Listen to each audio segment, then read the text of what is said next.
Kerala sir, 100% literacy sir എന്ന് പറഞ്ഞ സാറുമാരെയൊക്കെ ഇപ്പൊ കാണാത്ത അവസ്ഥയിലാണ് ഇപ്പോൾ പോയിക്കൊണ്ടിരിക്കുന്നത്. ജീവിതകാലം മൊത്തം ജയിലിൽ നിന്ന് ഉണ്ട തിന്നുവോ എന്നുള്ളൊരു അവസ്ഥയിലാണ് ഉള്ളത്. ഇപ്പോൾ രൺവീറിനെതിരെ ഹിന്ദു മഹാസഭ, അതുമാത്രമല്ല ദേശീയ വനിതാ commission, Assam police, Maharashtra police, ഇങ്ങനെ എല്ലാ പോലീസുകളും കേസെടുത്തിരിക്കുന്നു. അഡ്വക്കേറ്റ്സ് പലരും ഡയറക്റ്റ് ആയിട്ട് അതായത് ഇപ്പോൾ കംപ്ലൈന്റുകൾ രജിസ്റ്റർ ചെയ്യാൻ തുടങ്ങിയിരിക്കുന്നു. ഇത് മാത്രമല്ല നമ്മുടെ ലോക്സഭ MP വിഷയത്തിൽ തന്നെ ഇത് പറയുന്നു. ഇങ്ങനെ ഇന്ത്യ മൊത്തം വലിയ പ്രശ്നമായി കത്തിക്കൊണ്ടിരിക്കുകയാണ് ഇത്. അപ്പോൾ ഇതിൽ രൺവീർ ഇപ്പോൾ നേരിടുന്ന പ്രശ്നങ്ങളും ഇനി എന്തായിരിക്കും സംഭവിക്കാൻ പോകുന്നത്, ആ ടാലന്റ് ഷോയിൽ ഉണ്ടാകുന്ന ബാക്കിയുള്ള ആങ്കേഴ്സിന്റെ എല്ലാം തന്നെ ഇപ്പോൾ ഉള്ള കുറെ അവസ്ഥകളെ കുറിച്ചാണ് നമ്മൾ ഇന്നത്തെ ഈ വീഡിയോ ഡീറ്റെയിൽ ആയി നോക്കാൻ പോകുന്നത്. വീഡിയോ ഇഷ്ടപ്പെട്ടാൽ ലൈക്ക് ചെയ്യാൻ മറക്കരുത്. ഇപ്പൊ വീഡിയോ കിടക്കാം. അപ്പോൾ രൺവീറിനെ കുറിച്ച് അറിയാത്തവരാരും ഉണ്ടാവില്ല. കൂടുതലും ആൾക്കാർ രൺവീറിനെ കണ്ടിട്ടുണ്ടാവുക ഈ ഷോർട്സിലൂടെ ആയിരിക്കും. അതായത് ഇൻസ്റ്റാഗ്രാം റീൽസിലൂടെയും അതുപോലെ തന്നെ യൂട്യൂബ് ഷോർട്സിലൂടെയൊക്കെ ആയിരിക്കും.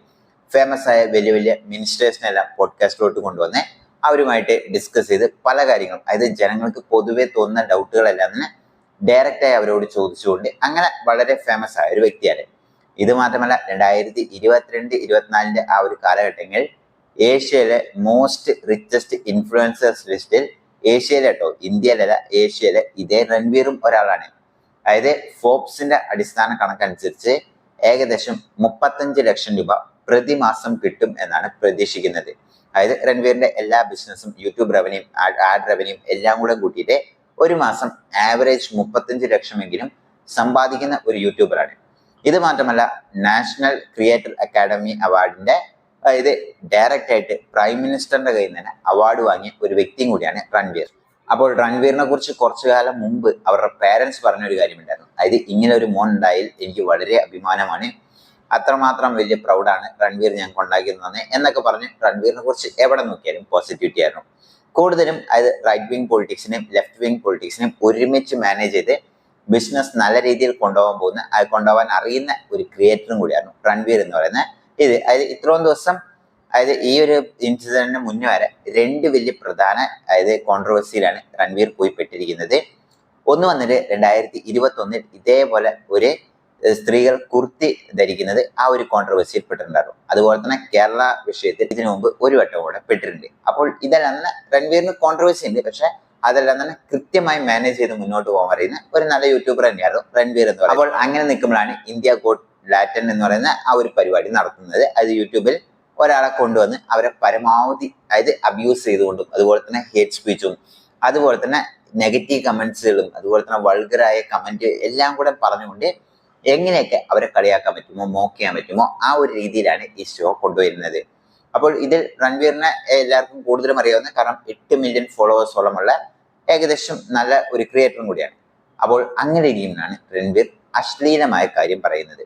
അതായത് ഡയറക്റ്റ് ആയിട്ട് ഓപ്പൺ സെക്സുമായിട്ടുള്ള കാര്യങ്ങളും അതുപോലെ തന്നെ 2 കോടി തരാം വേണമെങ്കിൽ ഇതാക്കുവോ അങ്ങനെയുള്ള ഓപ്പൺ പബ്ലിക് സ്റ്റേറ്റ്മെന്റുകൾ, അതും അത്രയും ചെറിയ കൊച്ചു കുട്ടികൾ തൊട്ട് മുതിർന്നവർ വരെ കാണുന്ന ആ ഒരു ഷോയിൽ പറയുന്നു. അപ്പോൾ ഇതിൽ പ്രശ്നം എന്താ പറ്റിയെന്ന് വെച്ച് കഴിഞ്ഞാൽ അതായത് രൺവീറിന്റെ കൂടെ റൈറ്റ് വിങ് ആൾക്കാരും ലെഫ്റ്റ് വിങ് ആൾക്കാരും നിൽക്കുന്നില്ല എന്നുള്ളതാണ് സത്യാവസ്ഥ. കാരണം ഡയറക്റ്റ് ആയിട്ട് ഇങ്ങനെ വൾഗറിറ്റി കമന്റ് വന്നതും റൈറ്റ് വിങ് ആൾക്കാരൊക്കെ പറയുന്നത് അതായത് ഭാരതം എന്ന് പറയുന്ന ഈ രാജ്യം അല്ലെങ്കിൽ ഇന്ത്യയുടെ സംസ്കാരം അനുസരിച്ച് ഈ ഒരു കാര്യങ്ങളൊന്നും തന്നെ ഓപ്പണായി നമ്മൾ പറയുന്നതല്ല, അതും കൊച്ചുകുട്ടികളുടെ മുന്നിലൊന്നും തന്നെ ഇത്ര വൾഗറിറ്റി പറയുന്ന ഒരു സംസ്കാരമല്ല ഇന്ത്യക്കുള്ളേ എന്ന് പറഞ്ഞുകൊണ്ട് അവർ എതിർക്കുന്നു. ലെഫ്റ്റ് വിങ് ആൾക്കാരും ഇതേ സ്ട്രാറ്റജി തന്നെയാണ് പോകുന്നത്. അതുകൊണ്ട് എന്താണെന്ന് വെച്ചാൽ അതായത് ഇവർക്ക് തമ്മിൽ ക്ലാഷില്ല, രൺവീറാണ് ഇതിൽ വലിയ കുടുങ്ങിയത്. അതുകൊണ്ട് ഇതിൽ ഡയറക്റ്റ് ആയിട്ട് ദേശീയ വനിതാ കമ്മീഷൻ ഇപ്പോൾ ഡയറക്റ്റ് ആയിട്ട് സെൻട്രൽ ഗവൺമെന്റിനെ ലെറ്റർ അയച്ചിട്ടുമുണ്ട്. അതായത് ഈ ഒരു കാര്യം അത്ര ചെറുതായി തള്ളിക്കളയരുത്, ഇതൊരു സീരിയസ് വിഷയമാണ്. IT ആക്ട് പ്രകാരം വ്യക്തമായ തെളിവുകൾ ഉള്ളതുകൊണ്ട് തന്നെ അതായത് ക്ലീൻ ആയിട്ട് തന്നെ ഈ കേസ് മുന്നോട്ട് കൊണ്ടുപോയി രൺവീറിന് കൃത്യമായ ഒരു നടപടി എടുക്കണം എന്നാണ് പറഞ്ഞിരിക്കുന്നത്. ഇത് മാത്രമല്ല മുംബൈ പോലീസ് ഡയറക്റ്റ് ആയിട്ട് ഇതിൽ കേസെടുത്തിട്ടുണ്ട്. മഹാരാഷ്ട്ര CM തന്നെ പറഞ്ഞിരിക്കുന്നു അതായത് അത് ഒരിക്കലും പബ്ലിക്കിൽ പറയേണ്ട കമന്റുകൾ അല്ലായിരുന്നു എന്ന് പറഞ്ഞിരിക്കുന്നു. മുംബൈ പോലീസ് കേസ് രജിസ്റ്റർ ചെയ്തിരിക്കുന്നു. അത് മാത്രമല്ല അസാം പോലീസും ഇതിൽ ഡയറക്റ്റ് ആയിട്ട് കേസ് രജിസ്റ്റർ ചെയ്തു എന്നാണ് പറയുന്നത്. ഇതുകൂടാതെ മുംബൈ സൈബർ സെൽ പോലീസുകളും BNS 294, 295 എന്ന് പറയുന്ന സെക്ഷൻസ് പ്രകാരം കേസ് രജിസ്റ്റർ ചെയ്തിരിക്കുന്നു. അപ്പോൾ ഈ കേസുകളെല്ലാം തന്നെ പ്രൂവ് ആവുകയാണെങ്കിൽ തന്നെ ഈ 2 സെക്ഷൻ പ്രൂവ് ആവുകയാണെങ്കിൽ മാത്രം അതായത് 2 കൊല്ലവും അതുപോലെ തന്നെ 5000 രൂപ വരെ പിഴ അടയ്ക്കാനും വലിയ സാധ്യതകളുണ്ട്. അപ്പോൾ 2 കൊല്ലമായിരിക്കും അവർക്ക് മുന്നിലുള്ള ഏറ്റവും വലിയ പ്രശ്നം. 5000 ഒന്നും 35 ലക്ഷം എല്ലാം ഏൺ ചെയ്യുന്ന ആൾക്ക് ഒന്നുമല്ല നമുക്കറിയാം. ഇത് മാത്രമല്ല ഈ പ്രശ്നങ്ങളെല്ലാം നിൽക്കുമ്പോഴാണ് അതായത് രൺവീറിന് ഗേൾ ഫ്രണ്ട് ആൻഡ് റൂമർ നടന്നുകൊണ്ടിരുന്ന ആ പെൺകുട്ടിയും ഇപ്പോൾ രൺവീറിനെ അൺഫോളോ ചെയ്തിരിക്കുന്നു. രൺവീറും അങ്ങോട്ടും അൺഫോളോ ചെയ്തിരിക്കുന്നു. ഒരു ബ്രേക്കപ്പ് റൂമറും കൂടെ മൊത്തം ഇൻഡസ്ട്രിയിൽ ഇപ്പോൾ സ്പ്രെഡ് ആയി വരുന്നു.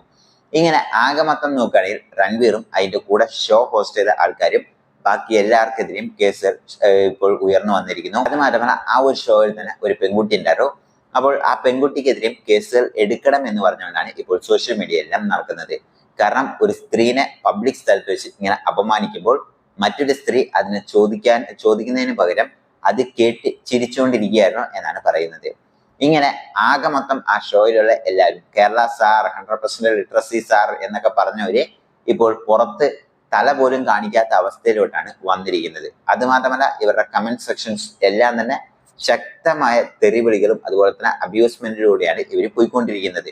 അപ്പോൾ ഇങ്ങനെയെല്ലാം വന്നു കഴിഞ്ഞപ്പോൾ രൺവീർ പെട്ടെന്ന് വന്ന് ഒരു സോറി എല്ലാം ചോദിച്ചു. ആൾക്കാർ പറയുന്ന അതായത് രൺവീറിന് കൃത്യമായി അറിയാം, അതായത് ഇപ്പോൾ ഈ പ്രശ്നം ഉയർന്നു വരികയാണെങ്കിൽ തന്റെ മാർക്കറ്റിംഗ് പ്രശ്നമാണ്, അതുപോലെ തന്നെ ഈ ഒരു ബിസിനസ് പ്രശ്നമാണെന്ന് അറിഞ്ഞുകൊണ്ട് മാത്രമാണ് ചോദിച്ചത്. അല്ലാണ്ട് ആ ഒരു അപ്പോളജൈസ് മര്യാദയ്ക്ക് ചോദിച്ച 1 ലക്ഷം പോലുമില്ല. ആ ഗസ്റ്റർ തന്നെ വ്യത്യാസമായിരുന്നു എന്നാണ് പറയുന്നത്. ഇങ്ങനെ എല്ലാം കൊണ്ടും നോക്കുകയാണെങ്കിൽ രൺവീറിന് ഇപ്പോൾ അങ്ങോട്ട് തിരിഞ്ഞാൽ ആ ഒരു സംസ്ഥാനം പോലീസ്, ഇങ്ങോട്ട് തിരിഞ്ഞാൽ ഇവിടെ പോലീസ്, അങ്ങനെ കംപ്ലീറ്റ് ആയിട്ട് ടീച്ചറെ സീരിയസ് ആയി എടുത്തുകൊണ്ട് രൺവീറിന്റെ എല്ലാ കാര്യങ്ങളും നോക്കിക്കൊണ്ടിരിക്കുകയാണ്. യൂട്യൂബിൽ ഡയറക്റ്റ് ആയി കൊടുത്ത് ആ വീഡിയോകൾ, അതായത് വൾഗർ കമന്റ്സ് വരുന്ന വീഡിയോകളെല്ലാം ടേക്ക് ഡൗൺ ചെയ്യാനും ഇപ്പോൾ മുംബൈ പോലീസ് ആവശ്യപ്പെട്ടിട്ടുണ്ട്. അപ്പോൾ നിങ്ങൾ എന്താണ് ഇതിനെക്കുറിച്ച് വിചാരിക്കുന്നത്?